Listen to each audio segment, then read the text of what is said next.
Assalamualaikum warahmatullahi wabarakatuh. Saya Friska Nurita dengan kelompok saya, Mbak Istiqomah Fitriani, Wiliani, Yayu Sri Rahayu.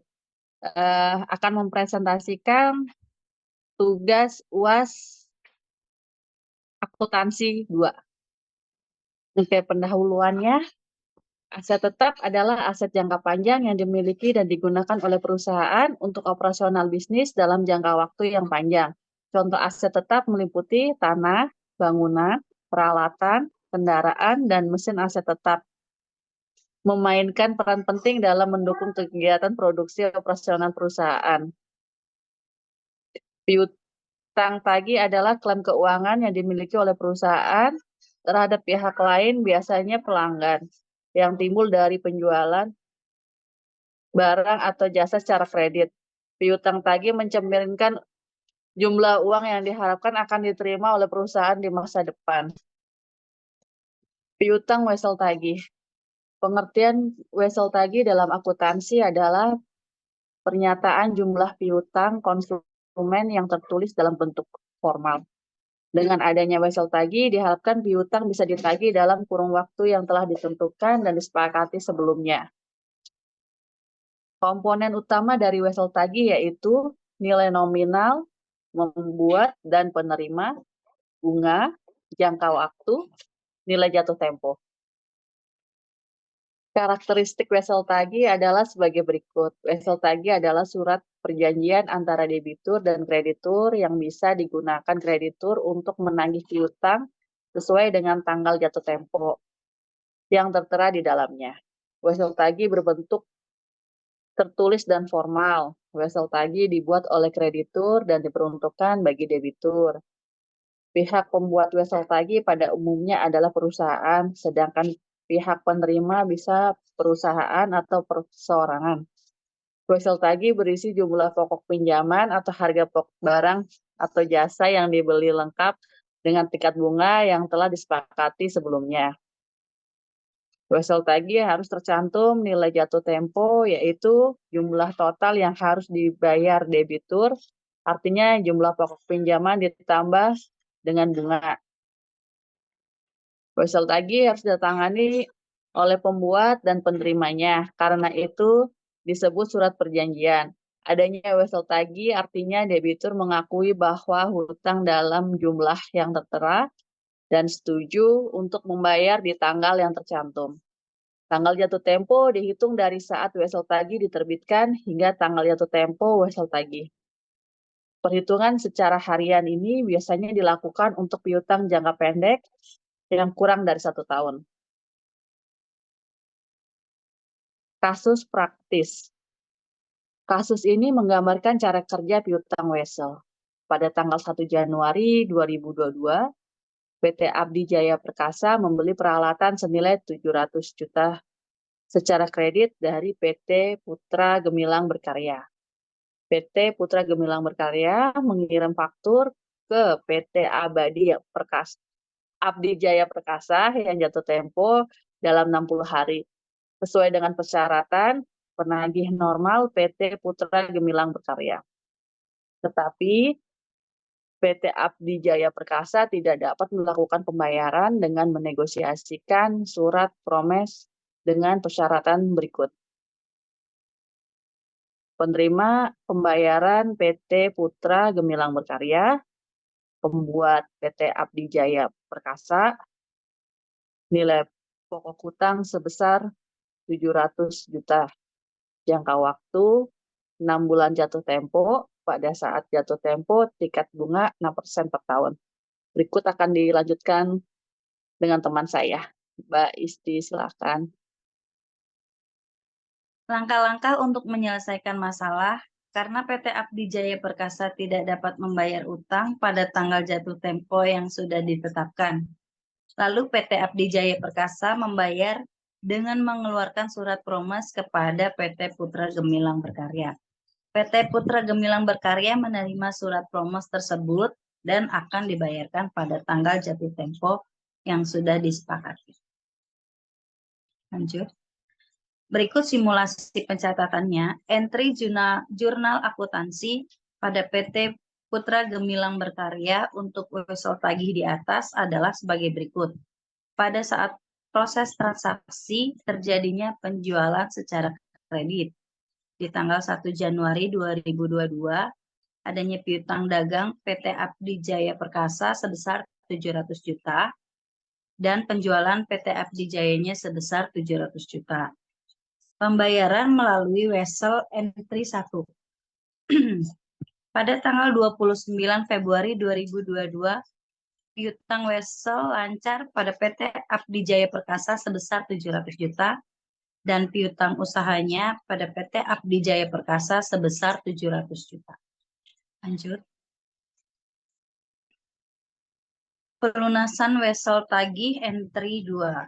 Pada tanggal 31 Agustus 2022, terdapat kas sebesar 721 juta dengan piutang wesel lancar PT Abdi Jaya Perkasa sebesar 700 juta dengan pendapatan bunga sebesar 700 juta kali 6% kali 6 bulan per 12 bulan sebesar 21 juta. Entry jurnal akuntansi pada Abdi Jaya Perkasa untuk wesel bayar di atas adalah sebagai berikut. Pada saat proses transaksi terjadinya pembelian secara kredit di 1 Januari 2022. Pembelian PT Abdi Jaya Perkasa sebesar 700 juta dan hutangnya PT Abdi Jaya Perkasa sebesar 700 juta. Pembayaran melalui wesel di tanggal 29 Februari 2022, hutangnya PT Abdi Jaya Perkasa sebesar 700 juta dan wesel dibayar PT Abdi Jaya Perkasa sebesar 700 juta. Dan pelunasan wesel tagihnya di tanggal 31 Agustus 2022, wesel bayar sebesar 700 juta dengan beban bunganya 700 juta dikalikan 6% kali 6 bulan per 12 bulan sebesar 21 juta. Dan terdapat kasnya PT Abdi Jaya Perkasa sebesar 721 juta rupiah. Berikut akan dilanjutkan oleh Kak Wiliani. Silahkan, Kak. Oke, baik. Aset tetap. Aset tetap diartikan sebagai aset berwujud yang memiliki substansi fisik dan digunakan untuk operasi normal suatu entitas. Memiliki masa manfaat ekonomi lebih dari 1 tahun, tidak digunakan untuk kegiatan investasi, dan tidak akan dikonversi menjadi kas dalam satu siklus operasi. Berikut adalah jenis-jenis aset tetap.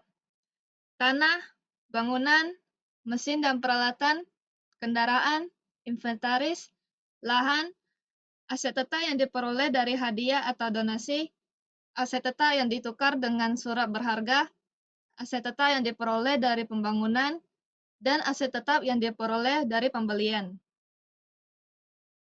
Metode depresiasi.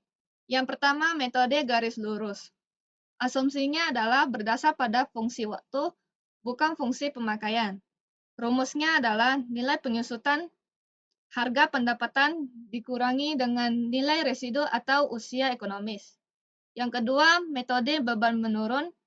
Asumsinya adalah berdasar pada total pendapatan tahunan dan penurunan saldo. Rumusnya adalah depresiasi harga perolehan bagi usia ekonomis kali 2. Yang ketiga, metode saldo menurun ganda. Asumsinya adalah berdasar pada biaya penyusutan garis lurus tanpa nilai residu, kemudian dilipat gandakan. Rumusnya adalah depresiasi harga perolehan bagi usia ekonomis kali 2. Yang keempat, metode unit produksi. Asumsinya adalah berdasar pada satuan waktu atau jam dan berat atau kilogram. Rumusnya adalah depresiasi harga pendapatan dikurangi nilai residu kali pemanfaatan aset bagi estimasi usia. Pembelian aset tetap dengan wesel tagih. Pada tanggal 1 Januari 2023, PT Cahaya Harapan membeli mesin baru senilai 500 juta rupiah kepada PT Purnama Jaya dengan cara mendatangani wesel tagih dengan jangka waktu 1 tahun dengan bunga 6% per tahun. Pencatatan beban bunga setiap periode akuntansi, beban bunga wesel tagih harus diakui berdasarkan metode bunga efektif. Beban bunga dihitung dengan menggalikan saldo hutang wesel tagih dengan tingkat bunga wesel tagih dan periode akuntansi. Dalam kasus ini, beban bunga tahunan adalah 30 juta rupiah, 500 juta rupiah kali 6%. Beban bunga ini harus diakui sebagai beban setiap tahunnya selama masa wesel tagih. Pada tanggal 1 November 2023, PT Cahaya Harapan melunasi wesel tagih senilai 500 juta rupiah sebelum jatuh tempo dan mendapatkan diskon sebesar 2%. Mesin yang dibeli oleh PT Cahaya Harapan tersebut memiliki masa manfaat selama 10 tahun, dengan nilai depresiasinya adalah 10% per tahun pada masa akhir nilai manfaat mesin tersebut habis. Maka nilai aset tetap tersebut akan dihapus dalam pembukuan. Tantangan yang dihadapi oleh PT Purnama Jaya adalah ketika PT Cahaya Harapan mampu melunasi sebelum jatuh tempo dan harus memberikan kompensasi sebesar 2% kepada PT Cahaya Harapan. PT Cahaya Harapan membayar hutang pembelian peralatan kepada PT Purnama Jaya dengan wesel tagih yang telah disepakati sebelumnya. Simulasi pencatatan akuntansi pada saat pembelian aset tetap. Pada tanggal 1 Januari 2023, aset tetap mesin didebit sebesar 500 juta rupiah dan hutang wesel tagih dikredit sebesar 500 juta rupiah.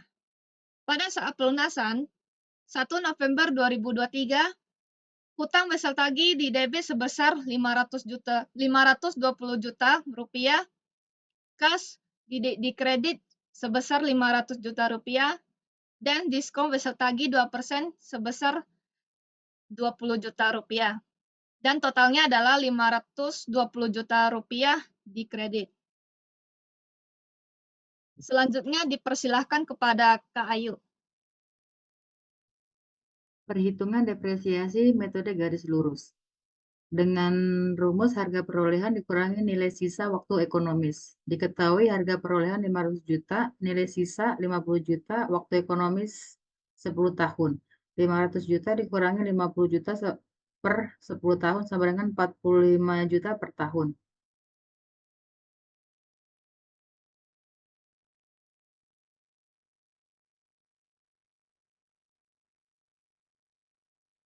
Pada awal tahun 2023, nilai buku awal tahun sebesar 500 juta. Beban depresiasi sebesar 45 juta. Nilai buku akhir tahun 2023 sebesar 455 juta. Lalu kita pindahkan dicatat pada awal tahun 2024 sebesar 455 juta dikurangin beban depresiasi sebesar 45 juta sama dengan 410 juta. Lanjut kita catat pada awal tahun 2025 sebesar 410 juta dikurangin 45 juta sebesar 365 juta. Lalu kita pindahkan pencatatannya pada awal tahun 2026 sebesar 365 juta, kita kurangin 45 juta sama dengan 320 juta. Lalu kita pindahkan pencatatannya pada awal tahun 2027 sebesar 320 juta, dikurangin beban depresiasi 45 juta sama dengan 275 juta. Lalu kita catat pada awal tahun 2028 sebesar 275 juta, dikurangi beban depresiasi 45 juta, nilai buku akhir tahun 2028 sama dengan 230 juta. Lanjut kita catat di awal tahun 2029 sebesar 230 juta, dikurangi beban depresiasi sebesar 45 juta, nilai buku akhir tahun 2029 sebesar 185 juta. Lalu kita catat di awal tahun 2030 sebesar 185 juta, dikurangin beban depresiasi 45 juta, nilai buku akhir tahun 2030 sebesar 140 juta. Lalu kita catat nilai buku awal tahun 2031 sebesar 140 juta, kita kurangkan beban depresiasi 45 juta, nilai buku akhir tahun 2031 sebesar 95 juta. 95 juta kita catat di nilai buku awal tahun 2032 sebesar 95 juta, dikurangkan beban depresiasi 45 juta, nilai buku akhir tahun 2032 sebesar 50 juta. Dampaknya terhadap laporan keuangan sebagai berikut. Yang pertama, kepatuhan akuntansi, di mana jurnal umum yang memastikan kepatuhan terhadap standar akuntansi dan regulasi yang berlaku untuk memudahkan proses audit dan penyusunan laporan keuangan yang akurat. Yang kedua, analisis dan pengambilan keputusan, di mana data yang disusun dalam jurnal umum untuk membantu dalam menganalisis finansial. Yang ketiga, kualitas informasi, di mana jurnal umum untuk mempengaruhi kualitas informasi yang tersedia dalam laporan keuangan. Yang keempat, pengendalian internal, di mana jurnal umum yang berperan dalam sistem pengendalian internal perusahaan untuk meminimalisasi salah saji dalam laporan keuangan dan untuk memastikan kualitas laporan keuangan dengan lebih akurat. Yang kelima, mempengaruhi investasi, di mana kualitas laporan keuangan yang baik guna mempengaruhi efisiensi investasi. Adapun penelitian menunjukkan bahwa kualitas laporan keuangan sendiri tidak dapat berpengaruh dan signifikan terhadap over atau under investment. Kesimpulan, dengan pengelolaan piutang wesel tagih dan aset tetap dengan baik, perusahaan dapat meningkatkan kesehatan finansialnya serta dapat mengurangi risiko kerugian dan juga meningkatkan efisiensi operasional. Terima kasih. Wassalamualaikum warahmatullahi wabarakatuh.